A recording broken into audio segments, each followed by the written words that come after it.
CHAPTER 35. The Masthead. It was during the more pleasant weather that in due rotation with the other seamen, my first masthead came round. In most American whalemen, the mastheads are manned almost simultaneously with the vessels leaving her port, even though she may have 15,000 miles and more to sail ere reaching her proper cruising ground; and if, after a 3, 4, or 5 years' voyage, she is drawing nigh home with anything empty in her, say an empty vial even, then her mastheads are kept manned to the last, and not till her skysail poles sail in amongst the spires of the port does she altogether relinquish the hope of capturing one whale more. Now, as this business of standing mastheads, ashore or afloat, is a very ancient and interesting one, let us in some measure expatiate here. I take it that the earliest standers of mastheads were the old Egyptians, because in all my researches I find none prior to them. For though their progenitors, the builders of Babel, must doubtless by their tower have intended to rear the loftiest masthead in all Asia or Africa either,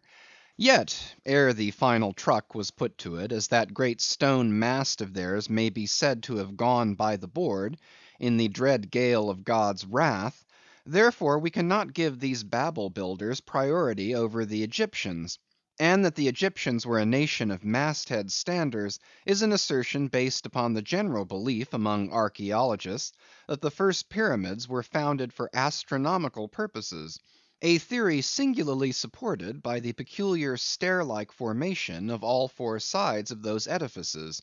whereby with prodigious long upliftings of their legs, those old astronomers were wont to mount to the apex, and sing out for new stars, even as the lookouts of a modern ship sing out for a sail, or a whale just bearing in sight.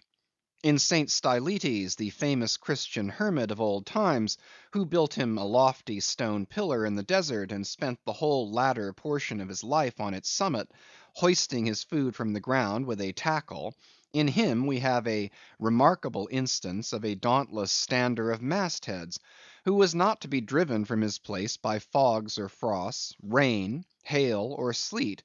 but valiantly facing everything out to the last, literally died at his post.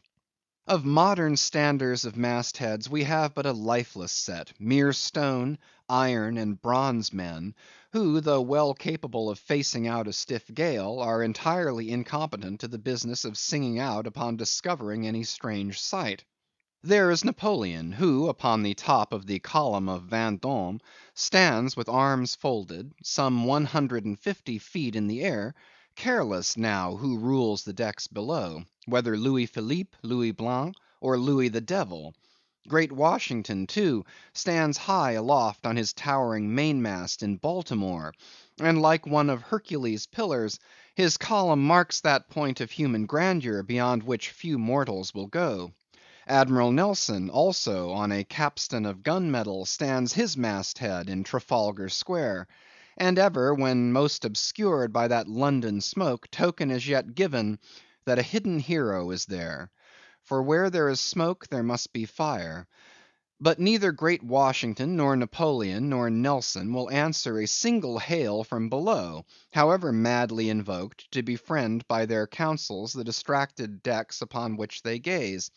However it may be surmised that their spirits penetrate through the thick haze of the future, and descry what shoals and what rocks must be shunned. It may seem unwarrantable to couple in any respect the masthead standers of the land with those of the sea; but that in truth it is not so, is plainly evinced by an item for which Obed Macy, the sole historian of Nantucket, stands accountable. The worthy Obed tells us that in the early times of the whale fishery, ere ships were regularly launched in pursuit of the game, the people of that island erected lofty spars along the sea coast, to which the lookouts ascended by means of nailed cleats, something as fowls go upstairs in a hen house. A few years ago this same plan was adopted by the Bay whalemen of New Zealand, who upon descrying the game gave notice to the ready manned boats nigh the beach. But this custom is now become obsolete. Turn we then to the one proper masthead, that of a whale ship at sea. The three mastheads are kept manned from sunrise to sunset, the seamen taking their regular turns, as at the helm, and relieving each other every 2 hours. In the serene weather of the tropics it is exceedingly pleasant, the masthead; nay, to a dreamy, meditative man it is delightful. There you stand, 100 feet above the silent decks, striding along the deep, as if the masts were gigantic stilts, while beneath you, and between your legs, as it were, swim the hugest monsters of the sea, even as ships once sailed between the boots of the famous Colossus at Old Rhodes. There you stand, lost in the infinite series of the sea, with nothing ruffled but the waves. The tranced ship indolently rolls, the drowsy trade winds blow, everything resolves you into a languor. For the most part, in this tropic whaling life, the sublime uneventfulness invests you. You hear no news, read no gazettes, extras with startling accounts of commonplaces never delude you into unnecessary excitements, you hear of no domestic afflictions, bankrupt securities, fall of stocks, are never troubled with the thought of what you shall have for dinner, for all your meals for 3 years and more are snugly stowed in casks, and your bill of fare is immutable.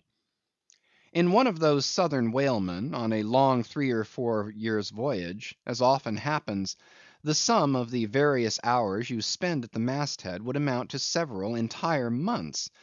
and it is much to be deplored that the place to which you devote so considerable a portion of the whole term of your natural life should be so sadly destitute of anything approaching to a cosy inhabitiveness, or adapted to breed a comfortable localness of feeling, such as pertains to a bed, a hammock, a hearse, a sentry box, a pulpit, a coach, or any other of those small and snug contrivances in which men temporarily isolate themselves. Your most usual point of perch is the head of the t'gallant mast, where you stand upon two thin parallel sticks, almost peculiar to whalemen, called the t'gallant cross trees. Here, tossed about by the sea, the beginner feels about as cosy as he would standing on a bull's horns. To be sure, in cold weather you may carry your house aloft with you in the shape of a watch coat, but properly speaking, the thickest watch coat is no more of a house than the unclad body;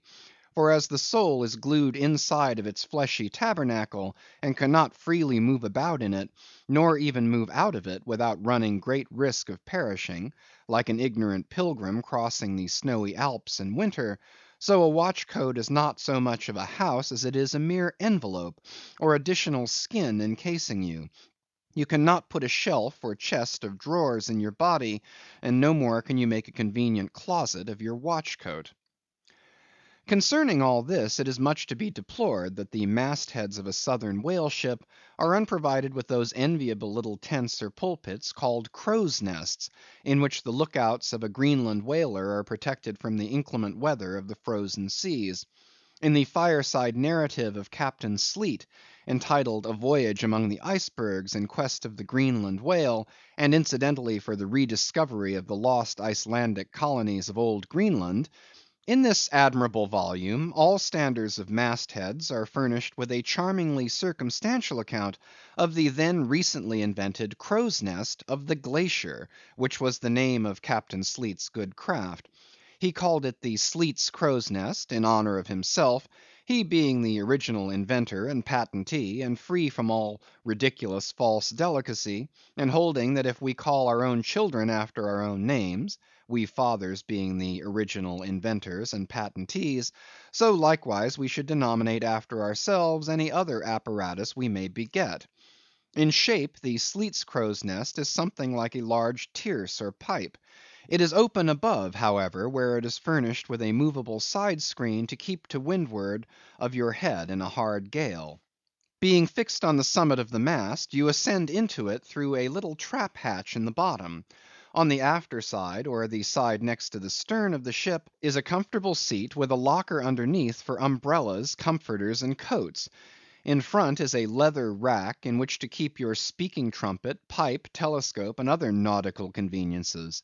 When Captain Sleet in person stood his masthead in this crow's nest of his, he tells us that he always had a rifle with him, also fixed in the rack, together with a powder flask and shot, for the purpose of popping off the stray narwhales or vagrant sea unicorns infesting those waters; for you cannot successfully shoot at them from the deck owing to the resistance of the water, but to shoot down upon them is a very different thing. Now it was plainly a labor of love for Captain Sleet to describe, as he does, all the little detailed conveniences of his crow's nest;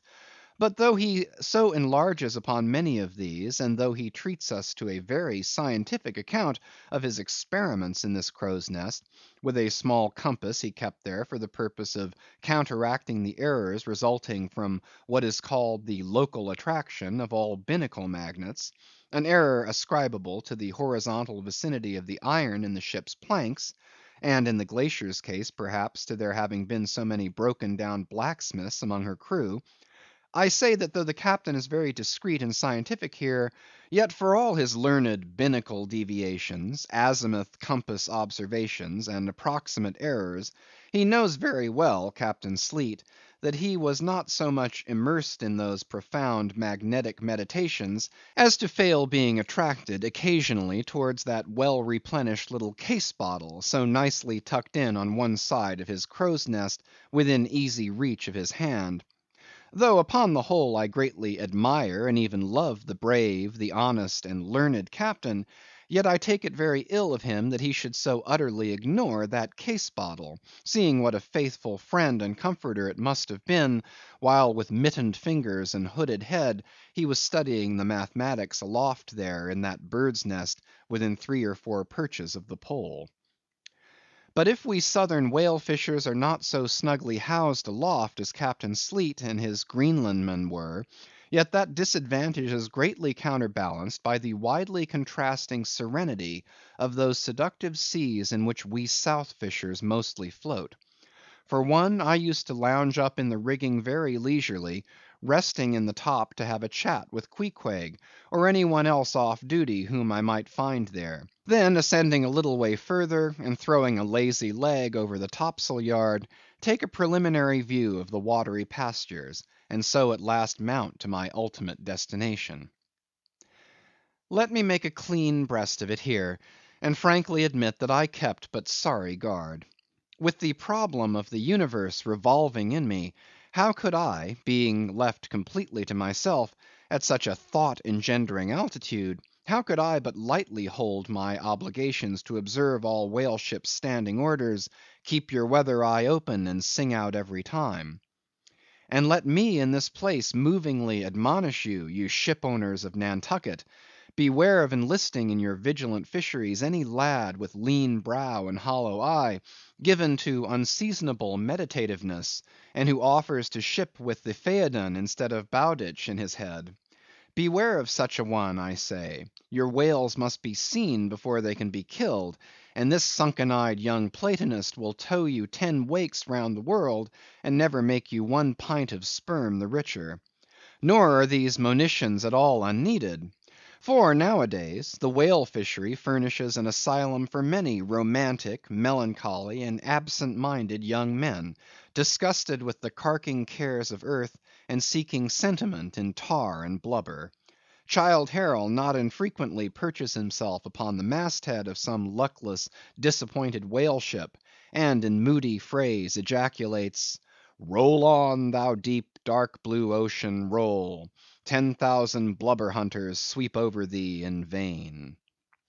Very often do the captains of such ships take those absent‐minded young philosophers to task, upbraiding them with not feeling sufficient interest in the voyage, half hinting that they are so hopelessly lost to all honorable ambition,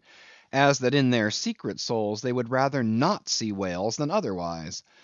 But all in vain. Those young Platonists have a notion that their vision is imperfect. They are short‐sighted; what use then to strain the visual nerve?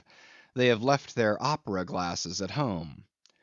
"Why, thou monkey," said a harpooneer to one of these lads, "we've been cruising now hard upon 3 years, and thou hast not raised a whale yet. Whales are scarce as hen's teeth whenever thou art up here." Perhaps they were.